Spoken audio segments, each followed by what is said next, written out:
తెలుగు శ్రోతలందరికీ నమస్కారం అండి. మన అలనాటి కథలు ఎవర్ గ్రీన్ స్టోరీస్ ఛానల్కి మీ అందరికీ స్వాగతం. సహజీవనం నవల వింటున్నామండి. రచన శ్రీమతి ఎద్దనపూడి సులోచన రాణి గారు. ఇక ఆలస్యం చేయకుండా మనం కథలోకి వెళ్ళిపోదామండి.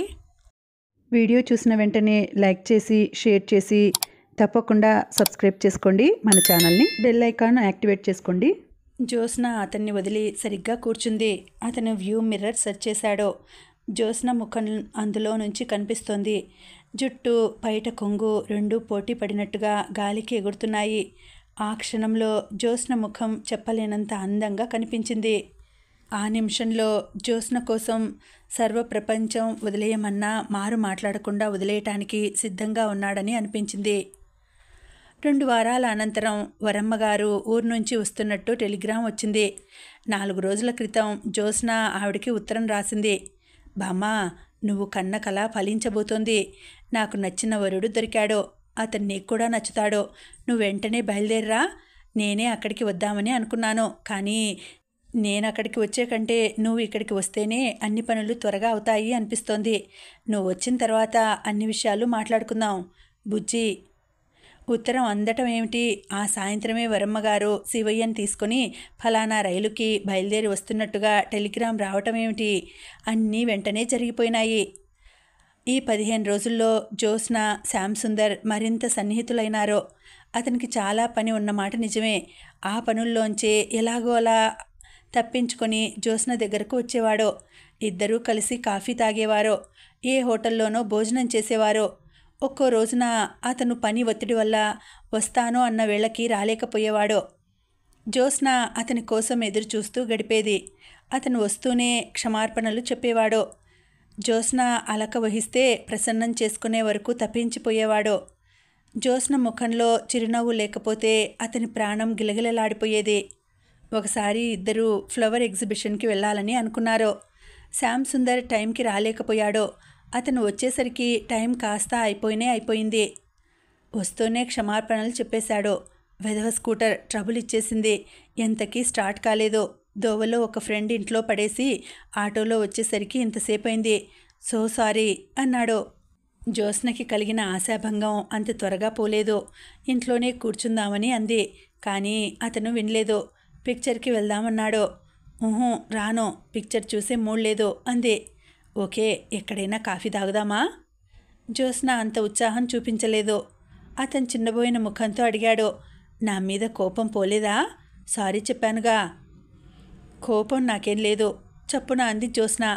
అతని ముఖం చూస్తే అతన్ని బాధ పెడుతున్నానేమో అనిపించింది. ఇద్దరూ బయటకు వచ్చారు. కలిసి నడవసాగారు. ఎంత చూసినా ఆటో కానీ ట్యాక్సీ కానీ దొరకలేదు. జ్యోత్స్న నడుస్తుంటే శ్యామ్ సుందర్కి చాలా బాధగా ఉంది. పదే పదే కాళ్ళు నొప్పులు పుడుతున్నాయా అని అడగసాగాడు. లేదు అంది. తనని గురించి అతను అలా ఆదుర్దా పడటం ఎంతో ఆనందంగా ఉంది. ఈ ట్యాక్సీలు, ఈ ఆటోలు మన మీద ఇలా స్ట్రైక్ చేశాయేమిటి? నాకేమనిపిస్తోందో తెలుసా అన్నాడు. ఏమనిపిస్తోంది? ఆ వెళ్లే ఫియట్ కారులో డ్రైవ్ చేస్తున్న ఆ బట్టతలాయనని చెయ్యి పుచ్చుకొని లాగి క్రిందకు తోసేసి మనిద్దరం అందులో వెళ్ళిపోతే బాగుండు అనిపిస్తోంది అని అతను జ్యోత్స్న వైపు చూశాడు. అతను ఆశించినట్టుగా జ్యోత్స్న పక్కుమని పళ్ళు మెరిసేట్టు నవ్వలేదు. నీకు ఇంకా కోపం పోలేదని నాకు తెలుస్తోంది అన్నాడు సీరియస్గా. జ్యోత్స్న మాట్లాడలేదు. ఇంక నేను బ్రతకడం అనవసరం అంటే అతని వైపు ఆశ్చర్యంగా చూసింది. ఆ వచ్చే బస్సు క్రింద తల పెట్టేస్తాను అంటూనే అటు వెళ్ళిపోయాడు. జ్యోత్స్న గబాలన పరిగెత్తుకు వచ్చి అతని చెయ్యి గట్టిగా పట్టుకుని ఆపింది. ఏమిటి ఈ మోటుతనం? చిరుకోపంగా అంది. మోటుతనమా? నీకలా అనిపిస్తోందన్నమాట. నిన్న ఫ్లవర్ ఎగ్జిబిషన్ తీసుకెళ్ళలేదని నాకెంత బాధగా ఉందో తెలుసా? ఇష్టమైన అమ్మాయి కోసం ఆ మాత్రం చేయలేకపోయిన తర్వాత ఇంకెందుకు బ్రతికి వేస్ట్, ష్యూర్ వేస్ట్. జ్యోత్స్న వచ్చే నవ్వు దాచుకుంది. అతన్ని వదిలేస్తూ రోడ్డు మీద వచ్చే పోయే వాళ్ళు మనల్ని చూస్తున్నారు, నవ్వుతారు అంది. నవ్వని ఎవరు లెక్క చేస్తారట? ప్రేమించిన అమ్మాయి ముందు లోకం, బంధువులు, హితులు, స్నేహితులు అంతా హుష్కాకి. అతను గాలిలో సున్నా చుట్టాడు. అతని నోటి నుండి ప్రేమించిన అమ్మాయి అన్న మాట వినగానే జ్యోత్స్న చెంపలు ఎర్రబడిపోయినాయి. అతను ముగ్ధుడైనట్టు చూశాడు. ఏ అబ్బాయి అన్న మాటలకైనా అమ్మాయి చెంపలు ఎర్రబడినాయి అంటే అవి గుండెల్లో గులాబులు అన్నమాటే. ఆ గులాబులు ప్రేమ సౌరభం ఏ భాషలోనూ వర్ణించలేని అనిర్వచనీయమైనదన్నమాటే. ఇంతలో బస్సు స్టాప్ దగ్గరికి వెళ్ళి ఆగింది. బస్సు ఎక్కుదామా అన్నాడు. జ్యోత్స్న తల ఊపింది. చాలా రష్గా ఉంది. లోపలికి వెళ్ళే దారే లేదు. శ్యామ్ సుందర్ ఎంతో కష్టం మీద జ్యోత్స్నని ఎక్కించాడు. అతను ఎక్కబోతుండగా బస్సు కదిలింది. స్టాప్ స్టాప్ అతను కేక పెడుతూ పరిగెత్తుతూనే ఉన్నాడు. కండక్టర్ లోపల ఎక్కడో ఉన్నాడు. అతనికి వినిపించినట్టే లేదు. బస్సు స్పీడ్ అందుకుంటోంది. జ్యోత్స్న కమ్మీ పట్టుకొని వంగి అతనికి చెయ్యి అందించింది. అతను చెయ్యి పట్టుకున్నాడు. బస్సులో ఎక్కడానికి అతనికి పట్టు దొరకటం లేదు. బస్సులో మిగతా అందరూ వినోదం చూస్తున్నట్టుగా ఆనందిస్తున్నారు. శ్యామ్ సుందర్ అరిచాడు. జ్యోత్స్న ఉరికేయ్, దిగేయ్, లాభం లేదు, నాకు బస్సు అందదు. జ్యోత్స్న క్షణంసేపు తటపటాయించింది. పర్వాలేదు, ఉరికేయ్ అన్నాడు.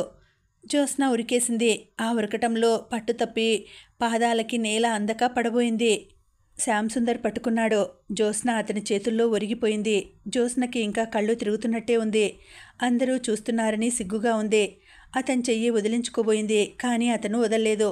అందరూ చూస్తున్నారు, అస్పష్టంగా అంది. చూడని నిర్లక్ష్యంగా అన్నాడతను. జ్యోత్స్నను తీసుకెళ్లి చెరుకు రసం ఇప్పించాడు. జ్యోత్స్న తాగుతుంటే ఇది చాలా తీయగా ఉంది అంటూ తను తాగే గ్లాసు ఇచ్చేశాడు. జ్యోత్స్న ఒక్క క్షణం ఆగింది. తటపటాయింపుగా చూసింది. ఇంతవరకు అతని ఎంగిలి తనెప్పుడూ తాగలేదు. అతను చెరుకు రసం తాగుతూ జ్యోత్స్న వైపే పరీక్షగా చూస్తున్నాడు. అతని ముఖం చాలా సీరియస్గా ఉంది. జ్యోత్స్న మెల్లగా రసం తాగసాగింది. థ్యాంక్ యూ అస్పష్టంగా అన్నాడతను. ఎందుకు? నువ్వు తాగకపోతే నేను చూపే ఈ చనువుకి అర్థం లేదని నిశ్చయించుకున్నాను. ప్రేమ ఎప్పుడూ వన్ వే ట్రాఫిక్ కాకూడదు. జ్యోత్స్న మాట్లాడలేదు.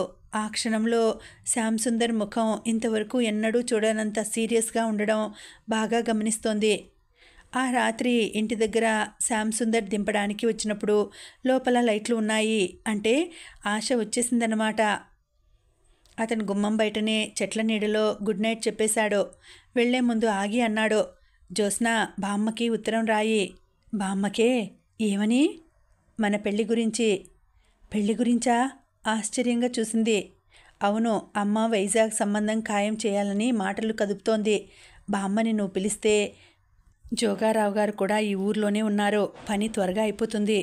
జ్యోత్స్న బొమ్మలా సమాధానం లేకుండా నిలబడటం చూసి అడిగాడు. ఏమిటలా చూస్తావు? పెళ్ళా? నేను దాన్ని గురించి ఆలోచించనే లేదు. పెళ్లి గురించి ఆలోచించలేదా? ఏం మాట్లాడుతున్నావు? మనిద్దరం పెళ్లి గురించి నిర్ణయం తీసుకోకపోతే ఈ కలిసి తిరగడానికి అర్థం ఉందా? అలాంటి ఉద్దేశం మన ఇద్దరిలో ఎవరికి లేకపోయినా ఈ తిరుగుళ్ళు ఎంత అసహ్యమైన అర్థం ఇస్తాయో తెలుసా? అతని తీక్షణానికి జ్యోత్స్న వెనక్కి తగ్గింది. ఓకే, నువ్వు ఆలోచించుకొని నాకు రేపు చెప్పు. నేను ఈరోజు నీ నోటి నుంచి చాలా కొత్త విషయం విన్నాను సుమా అనేసి మరో మాటకి అవకాశం ఇవ్వకుండా గిరుక్కున వెనక్కి తిరిగి వెళ్ళిపోయాడతను. ప్రతిరోజు అలా వెళ్ళేటప్పుడు 2-3 సార్లైనా వెనక్కి తిరిగి చూసేవాడు. జ్యోత్స్న స్తబ్దురాలిలా నిలబడిపోయింది. ఆ రాత్రంతా జ్యోత్స్న నిద్రపోలేదు. తెల్లవారుజాము అవుతుండగా అతనికి ఉత్తరం రాసింది. శ్యామ్, నువ్వు ఎందుకలా కోపం తెచ్చుకున్నావు? పెళ్ళికి నేనేం విముఖత్వం చూపించలేదు. ఇంత త్వరగా అని మాత్రం అనుకోలేదు. మనిద్దరం ఒకరిని ఒకరు ఇంకా అర్థం చేసుకోనవసరం లేదా? పెళ్ళికి ఈ పరిచయం చాలా? ఏమిటో నాకు అయోమయంగా ఉంది. మనం పెళ్లి చేసుకుంటే త్వరపడ్డామని మాత్రం ఎప్పుడూ అనుకోకూడదు. అది నా ఆశ.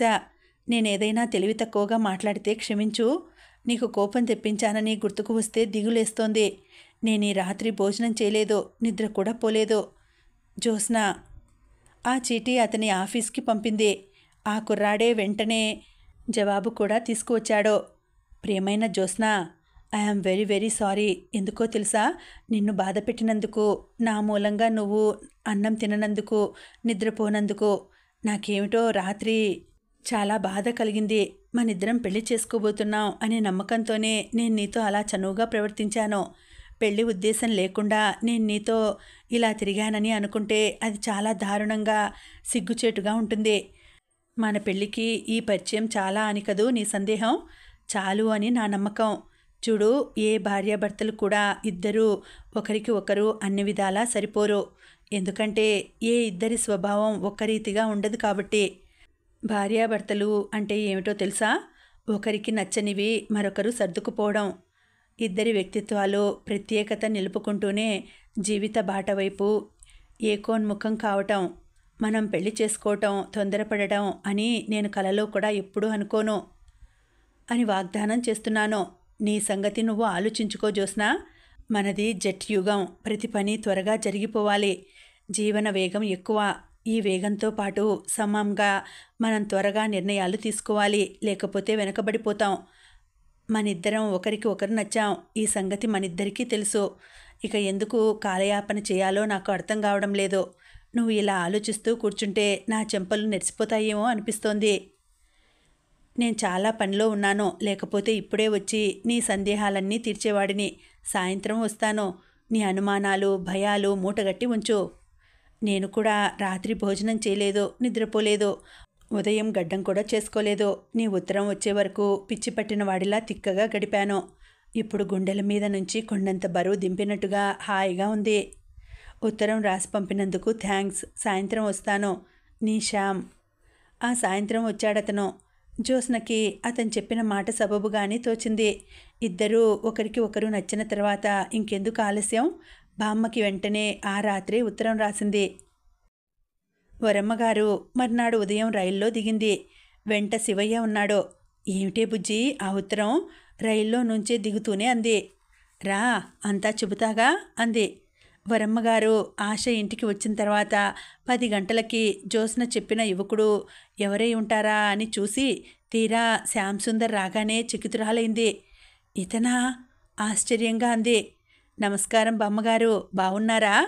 మీ చేతి కాఫీ మళ్ళీ తాగే భాగ్యం నాకు లేదని చాలా విచారపడ్డాను సుమండి. దేవుడు కనికరించాడు. మళ్ళీ ఇలా కలుసుకున్నాం అన్నాడు నవ్వుతూ. శ్యామ్ సుందర్ని చూడగానే ఆవిడ సంబరపడిపోయింది. మనమరాలి బుగ్గలు పునుకుతూ, బుజ్జి నాకు ఉత్తరంలో రాయలేదేమే? ఆ బంగారు పూజ చేసుకున్న వ్యక్తివి చివరికి నువ్వే అయ్యావన్నమాట అంది. ఆ తర్వాత ఆవిడ ఇక ఆలస్యం చేయలేదు.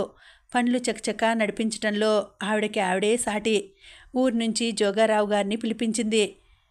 ఆశ ఇంట్లో కాకుండా హిమాయత్ నగర్లో బంధువులు ఉంటే వారింటికి జ్యోత్స్నని తీసుకుని వెళ్ళింది. శ్యామ్ సుందర్ తల్లి తండ్రి చూడడానికి వస్తారని జోగారావు చెప్పాడు. నన్ను వాళ్ళు చూసేదేమిటి? శ్యామ్కి నా గురించి అంతా తెలుసుగా అంది జ్యోత్స్న చిరాగ్గా. శ్యామ్ సుందర్ బ్రతిమలాడాడు. జ్యోత్స్న, కొన్ని మనకి ఇష్టం లేకపోయినా సాంప్రదాయాన్ని పాటించాలి. అమ్మ అదో రకం మనిషి. ఆవిడికి అసంతృప్తి కలిగితే అసలు పెళ్ళే జరగని పరిస్థితి వస్తుంది. ఎందుకు వస్తుంది? మనిద్దరం రిజిస్టర్ మ్యారేజ్ చేసుకుంటాం. అలాంటి పరిస్థితులు మనం చేతులారా సృష్టించడం ఎందుకు చెప్పు? పెళ్ళి అంటే జీవితానికంతటికీ తీపి గుర్తుగా ఉండే మధురమైన అనుభవం. నిజం చెప్పనా? నా మటుకు నాకు మన సాంప్రదాయ సిద్ధంగా బాజా భజంత్రీలతో చుట్టాలతో స్నేహితులతో సరదాగా వేడుకగా జరిగే ఆ పద్ధతి చాలా ఇష్టం. ఆ గలభాతో మనకి పెళ్లి మూడు వస్తుంది. రిజిస్టర్ మ్యారేజ్ అలా కాదు. ఆఫీస్కు వెళ్ళి కారు లైసెన్స్ తెచ్చుకుంటున్నట్టుగా ఉంటుంది. వాళ్ళందరి కోసం కాదు, నాకిష్టం కాబట్టి నువ్వు ఒప్పుకోవాలి అన్నాడు. సరే అంది జ్యోత్స్న. అతని ఇష్టాన్ని మన్నిస్తున్నాను అని జ్యోత్స్న అనుకోవటం వల్ల తర్వాత జరిగే తతంగానికి ఇక అభ్యంతరం చెప్పలేదు. జోగారావు గారి ఆధ్వర్యంలో పెళ్లి చూపులు జరిగినాయి. తాంబూలాలు పుచ్చుకున్నారు. మొదటి చూపులోనే శ్యామ్ సుందర్ తల్లి జానకమ్మ జ్యోత్స్నకి నచ్చలేదు. భర్తని ఉత్సవ విగ్రహంలా కూర్చోబెట్టి అన్నీ ఆవిడే మాట్లాడటం చూసి చిరాకు వేసింది. పెళ్ళి నిశ్చయమైంది. జ్యోత్స్న ఆశ సాయంతో తనకి కావలసిన బట్టలు కొనుక్కుంది. పెళ్ళి 2 వారాలు ఉందనగా జ్యోత్స్న వరమ్మగారితో మయూరపురం వచ్చేసింది. ఇల్లంతా పెళ్లి హడావిడితో గందరగోళంగా సందడిగా ఉన్న జ్యోత్స్నకి ఒంటరితనంగా అనిపించేది. జ్యోత్స్నకి శ్యామ్ సుందర్ దగ్గర నుంచి రోజూ ఒక ఉత్తరం వచ్చేది. ఆ ఉత్తరం చదివి స్వప్నలోకంలో ఉన్నట్టుగా గదిలో ఒంటరిగా గడిపేది. ఆ ఉత్తరాలు ఎంతో ప్రేమగా ఎంతో మధురిమగా ఉండేవి. జ్యోత్స్న వచ్చేటప్పుడు శ్యామ్ సుందర్ తన టేప్ రికార్డర్ ఇచ్చాడు. అందులో a you are a beautiful lover అనే పాట రోజుకి 100 సార్లు విన్నా జ్యోత్స్నకి విసుగు ఉండేది కాదు. ఆ రోజు జ్యోత్స్న ఎందుకో క్రిందకి దిగి వచ్చింది. వరమ్మగారు జోగారావు గారికి డబ్బు లెక్క పెట్టి ఇస్తోంది. ఏమిటి బామ్మ అని అడిగింది. కట్నం డబ్బమ్మా, మొదట 10,000 ఇచ్చాను, మిగతా 20,000 అంది. ఆ మాట వినగానే జ్యోత్స్న నిటారుగా అయింది. కట్నమా? ఎవరికి? వరమ్మగారు విసుగ్గా చూసింది. ఎవరికేమిటే? నీకే, శ్యామ్ సుందర్కి. జ్యోత్స్న ఒక్కసారి కలలో నుంచి దబాలున నేలకి కూలినట్టుగా అయింది. శ్యామ్ సుందర్కి కట్నం ఇస్తున్నావా? అదేమిటి, నాకు చెప్పలేదేం? ఇందులో చెప్పేదేముందే? ఆ విషయాలన్నీ నీకు చెప్పవద్దు అన్నావుగా, బోర్ అన్నావుగా. పెళ్లి ఏర్పాట్ల గురించి అన్నాను. జోగారావు గారు, ఆ డబ్బు బామ్మకిచ్చేయండి అంది తీక్షణంగా. జోగారావు గారు వరమ్మగారి వైపు చూశాడు. ఏమిటలా చూస్తారు? మీకే చెప్పేది, కట్నం ఇస్తున్నారా? జ్యోత్స్న ముఖం ఎర్రబడిపోయింది. కట్నం ఇవ్వనవసరం లేదు, ఇష్టం లేకపోతే పెళ్లి మానేసుకోమన్నామని చెప్పండి. ఏమిటే బుజ్జి ఆ మాటలు? నీకేమైనా మతిపోయిందా? జ్యోత్స్న ఆవిడ వైపు తిరిగింది. బామ్మ, ఇది నేను కోరుకున్న సంబంధం, నువ్వు చూసిన సంబంధం కాదు. కట్నం తీసుకుని పెళ్లి చేసుకుంటాడా ఆ పెద్ద మనిషి? నాకు చెప్పనే లేదు. నేను మొదటి నుంచి నీకు చెబుతూనే ఉన్నాను, నన్ను చూసి ఇష్టపడే వ్యక్తి కావాలి గాని నా డబ్బు చూసి కాదని. దయయుంచి నువ్వేం మాట్లాడకు. చిచి, ఇంతకంటే అవమానం ఇంకేం లేదు. జోగారావు గారు, మీరు వెళ్ళి శ్యామ్ సుందర్కి నేను చెప్పమన్నానని చెప్పండి. కట్నం కానీ ఇవ్వం, ఇష్టం లేకపోతే పెళ్లి మానేయమనండి. బుజ్జి, ఇంత దగ్గరికి పెళ్ళి వచ్చిన తర్వాత ఇలా మాట్లాడితే బాగుంటుందా? మనం ఇచ్చిన మాట తప్పిన వాళ్ళమవుతాం. అయితే ఏమవుతుంది? పెళ్ళి ఆగిపోతుంది, అంతేగా. ఏం పర్వాలేదు, ఇలాంటి పెళ్ళి అయ్యే కంటే అవ్వకుండా ఉండటమే నయం. జ్యోత్స్న తనే ఆయన చేతిలో డబ్బు లాక్కొని అది తీసుకుని పైకి వెళ్ళిపోయింది. అంతేకాదు, అప్పటికప్పుడే ఈ పెళ్ళి జరగటం లేదు, ఆగిపోయింది. నువ్వు నన్ను చేసిన మోసం బయటపడింది అంటూ శ్యామ్ సుందర్కి టెలిగ్రామ్ ఇచ్చింది. మర్నాడు ఉదయానికల్లా శ్యామ్ సుందర్ వచ్చాడు. అతను వస్తూనే సరాసరి పైకి మేడ మీదకి వెళ్ళాడు. జ్యోత్స్న, ఏమిటి టెలిగ్రామ్? నీకేమైనా మతిపోయిందా అన్నాడు. జ్యోత్స్న ఆడపులిలా చూసింది. నువ్వింత చీటని అనుకోలేదు. నువ్వు కట్నం తీసుకుంటున్నావా? నన్ను ప్రేమించానని ఎందుకు అబద్ధం చెప్పావు? నన్నెందుకు మోసం చేశావు? అతను అప్రతిభుడైనట్టు చూశాడు. ఇద్దరి మధ్య మాట పెరిగింది. కట్నం ఇచ్చిపుచ్చుకోవడానికి మాటలు జరిగినాయి అని తల్లి చెప్పింది. అదంతా జ్యోత్స్నకి తెలుసు అనుకున్నాడతను. నాకు తెలియదు, తెలిస్తే నేను చచ్చినా ఈ పెళ్లికి ఒప్పుకునేదాన్ని కాను. నీకు సిగ్గులేదు? ప్రేమించిన అమ్మాయిని పెళ్లి చేసుకోవడానికి కట్నం అడుగుతావా? అతని ముఖం కందగడ్డలా అయింది. ఆ అవమానాన్ని అతను దిగమింగాడు. ఓకే బామ్మ, నా వల్ల పొరపాటు జరిగింది, కట్నం అక్కర్లేదు, సరేనా? ఇంకా మీకు పెళ్ళికి ఏవైనా అభ్యంతరాలున్నాయా? ఏమీ లేవు. అతను జ్యోత్స్న దగ్గరికి వచ్చి భుజాల మీద చెయ్యి వేసి దగ్గరకు తీసుకున్నాడు. అబ్బా, ఆ టెలిగ్రామ్తో నన్ను హడలగొట్టి చంపేశావు కదూ. నువ్వు నన్ను మోసం చేశావు అని ఇచ్చావు. అది చూడగానే నా మతి పోయింది. నేనేం మోసం చేశానా అనుకున్నాను. అసలు అదేమిటో తెలుసుకోవాలని ఇలా వచ్చాను. అది మోసం కాదా? కానే కాదు. అదిగో. ఓకే సరే, నీకు తెలియలేదు కాబట్టి అది మోసమే. అది సరిచేస్తున్నాను, సరేనా? కాస్త కాఫీ ఇస్తావా? జ్యోత్స్న అతని వైపు చూసింది. కళ్ళ నిండా గిర్రున నీళ్లు తిరిగాయి. చప్పున అతని దగ్గరికి వచ్చి గుండెల్లో ముఖం దాచుకుంది. నాకు చచ్చిపోవాలన్నంత బాధ వేసింది. ఈ పెళ్ళి ఆగిపోతే నేను మామూలుగా బ్రతకగలననుకున్నావా అంది. అతను కరిగిపోయాడు. అతని కంఠంలో ఏదో అడ్డుపడ్డట్టే అయింది. అతని చెయ్యి జ్యోత్స్న తల మీద పడింది. జుట్టుని నలుపుతూ అన్నాడు, అంత పెద్ద మాటలు ఎందుకు అంటావు నువ్వు? చూడు, నీకు ఆవేశం పాలు కాస్త ఎక్కువ అని తెలిసింది. నేను ఇక ముందు జాగ్రత్తగా ఉంటాను, సరేనా అన్నాడు. నాకు కొన్ని నమ్మకాలున్నాయి. వాటికి దెబ్బ తగిలితే చాలా బాధ అనిపిస్తుంది. మరి నీ నమ్మకాల్ని జాగ్రత్తగా గాజు వస్తువుల్లా కాపాడే బాధ్యత నాది, సరేనా? అతను వాగ్దానం చేశాడు. ఆఖరి నిమిషంలో కట్నం ఇవ్వరు అంటే మీ అమ్మ ఏమంటారు? గొడవ జరగదా? నా బాధ ఏదో నే పడతానుగా. అదంతా నీకెందుకు? మీ బామ్మ కట్నం ఇవ్వకూడదు, అంతేగా? పెళ్ళైతే ఇదంతా మనదేగా. వద్దులే, పొరపాటుగా కూడా అలా అనుకోను. నేను నీకోసమే నిన్ను పెళ్లి చేసుకున్నాను, నీ డబ్బు చూసి కాదు, సరేనా? జ్యోత్స్న తడి కళ్ళు ఆనందంతో మెరిసినాయి. నువ్వు అలా అనుకుంటే నా అంత అదృష్టవంతురాలు లేదనుకుంటాను. అరగంట తర్వాత ఇద్దరూ క్రిందకి వచ్చారు. జ్యోత్స్న ముఖం ఎప్పటిలా ప్రసన్నంగా ఉండటం చూసి వరమ్మగారి గుండెలు తేలికపడినాయి. శ్యామ్ సుందర్ అన్నాడు, బామ్మగారు మీరు కానీ కట్నం ఇవ్వటం లేదు. ఈ పెళ్ళి మామూలుగా జరుగుతుంది. ఆ ఏర్పాట్లు చేయండి. ఆవిడ జ్యోత్స్న వైపు చూసింది. జ్యోత్స్న మాట్లాడలేదు. శ్యామ్ సుందర్ వెళ్ళిపోయాడు.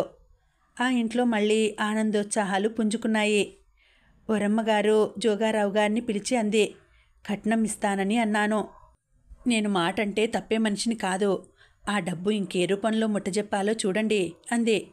జోగారావు గారు ఆలోచించారు. అబ్బాయికి డ్రైవింగ్ వచ్చు. కారు ఒకటి కొని పెళ్లి కానుకగా ఇవ్వండి అన్నాడు. సరే, ఆ ప్రయత్నం ఏదో మీరే చేయండి. చూడండి, జ్యోత్స్నకి ఇది ఏమాత్రం తెలియనీయకండి అంది. ఆవిడకి శ్యామ్ సుందర్ అంటే ఎంతో అభిమానం ఏర్పడింది. అతను ఒప్పుకున్న తల్లిదండ్రులు ఏం పేచి పెడతారో అని భయపడింది. వాళ్ళు చిత్రంగా ఏమీ అనలేదు. పాపం అతను ఏం నచ్చజెప్పుకున్నాడో ఏమిటో. జ్యోత్స్న మొండితనం మీద ఆవిడికి మొదటిసారిగా చిరాకు కలిగింది.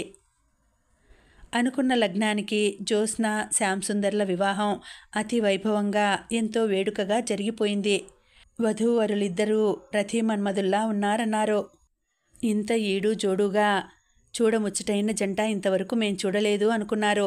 ఆ వేడుకలు, బాజా భజంత్రీలు, పూల జడ, పన్నీరు, తలంబ్రాలు జ్యోత్స్నకి ఏదో లోకంలోకి తీసుకువెళ్ళినట్టుగా అయింది.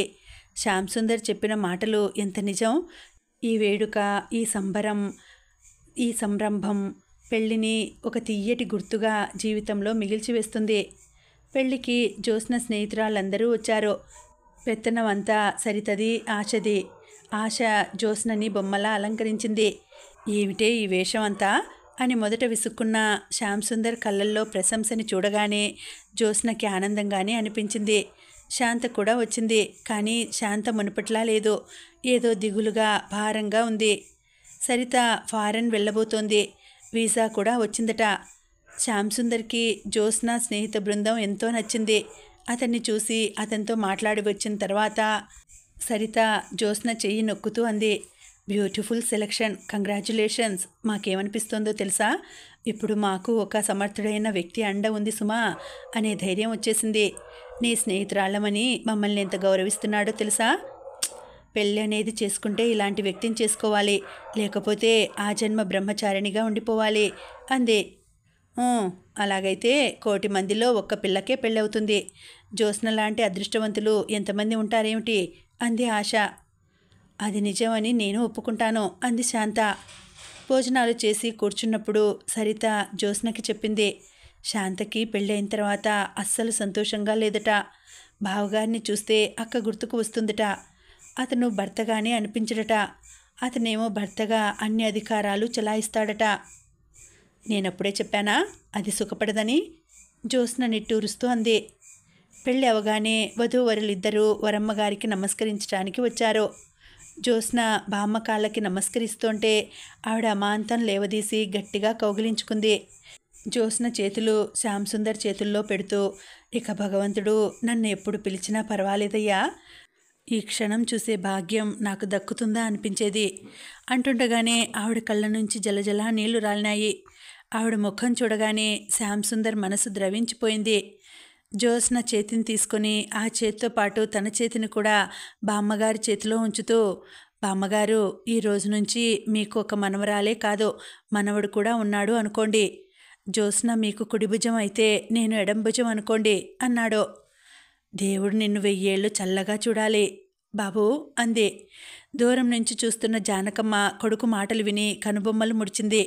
3 ముళ్ళు పడి 3 నిమిషాలు అయినాయో లేదో అప్పుడే వాళ్ళతో ఎంత ఆత్మీయంగా మాట్లాడుతున్నాడో. ఈ మగపిల్లలే అంతా అనుకుంది లోపల. పైకి మాత్రం ప్రసన్నంగా, ఒరే శ్యాము, ఇలా రా నాన్నా, ఇదిగో ఈయన మనకి బంధువు అంటూ పిలిచింది. శ్యామ్ సుందర్ అటు వెళ్ళాడు. జ్యోత్స్న అతని వెంటే నడిచింది.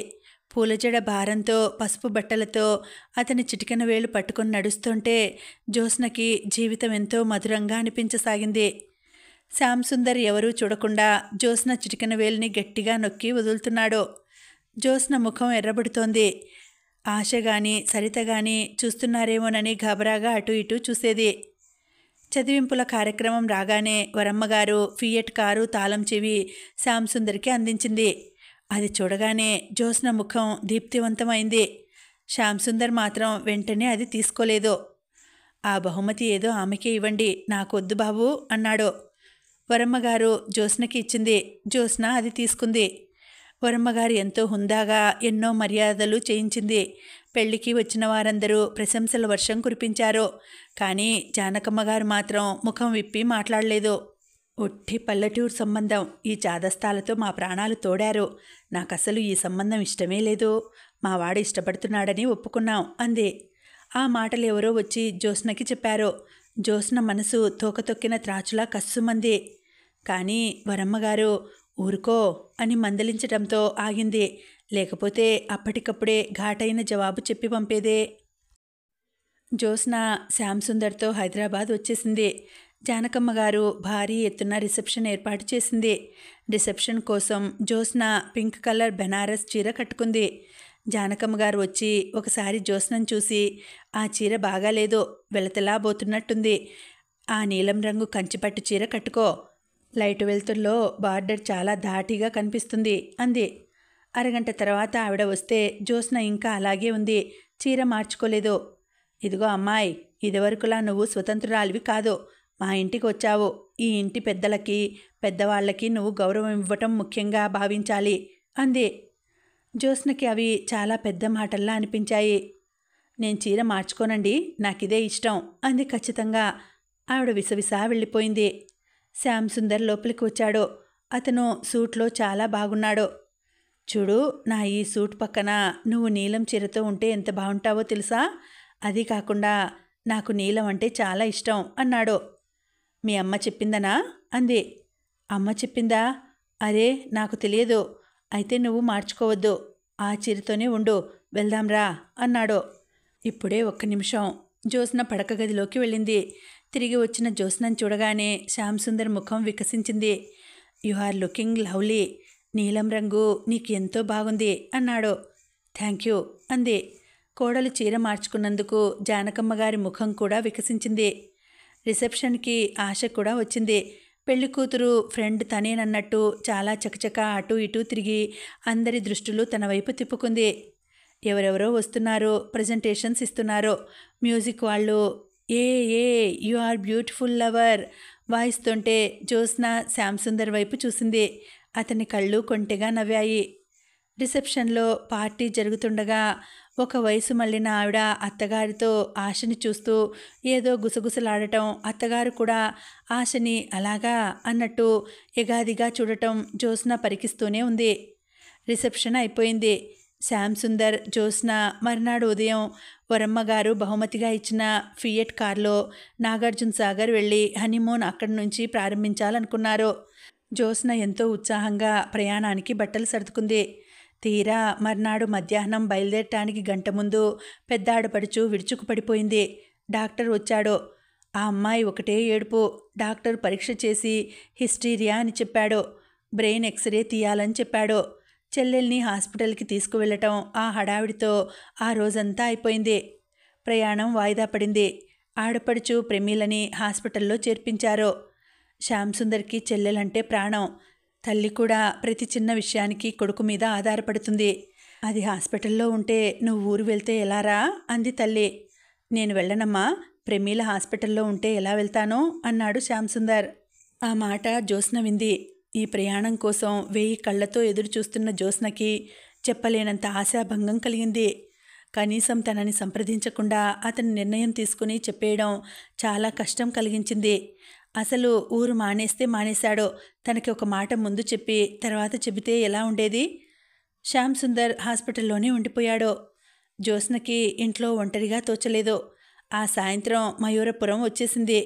ఊరు వెళ్తున్నానని 20 రోజుల వరకు రానని ఉత్తరం రాసిన మనుమరాలు సాయంత్రానికి వచ్చేసరికి వరమ్మగారు తెల్లబోయింది. జ్యోత్స్న జరిగిందంతా చెప్పింది.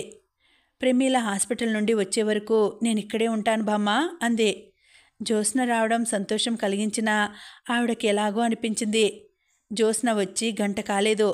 ఆ ఇంటి ముందు కొత్త ఫియట్ కారు హారన్ బోయ్ బోయ్ మని మోగింది. నౌకరు పరిగెత్తాడు. అప్పటికే శ్యామ్ సుందర్ లోపలికి వచ్చాడు. వరమ్మగారు పలకరించింది. యోగక్షేమాలు అడిగింది.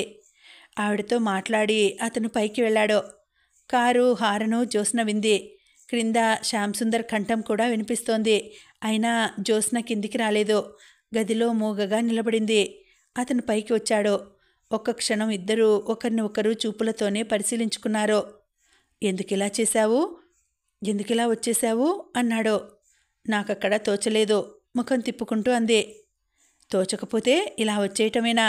కనీసం నాకు చెప్పనవసరం లేదా? నువ్వన్నీ నాకు చెప్పి చేస్తున్నావా? తిరిగి చూస్తూ అంది. అంటే? జ్యోత్స్న జవాబు చెప్పలేదు.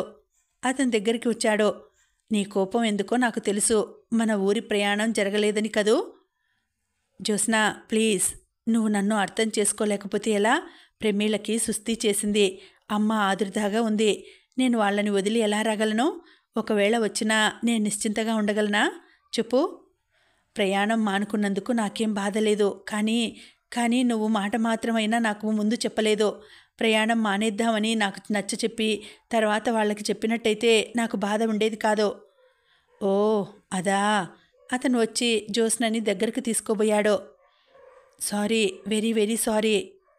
జ్యోత్స్న అతన్ని తోసేసింది. నీ క్షమార్పణలు నాకేం అవసరం లేదు. నువ్వు నా సంగతి ఆలోచించలేదు. ఈ ప్రయాణం గురించి నేను ఎంత ఊహించుకున్నానో. ఇది మన పెళ్ళైన మొదటి అనుభవం.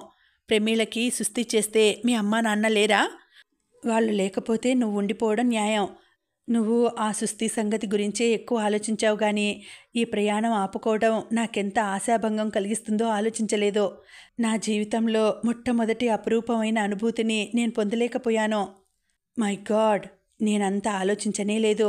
మనిద్దరం భార్యాభర్తలం అయ్యాం. ఇక జీవితకాలం అంతా మనదే కదా అనుకున్నాను.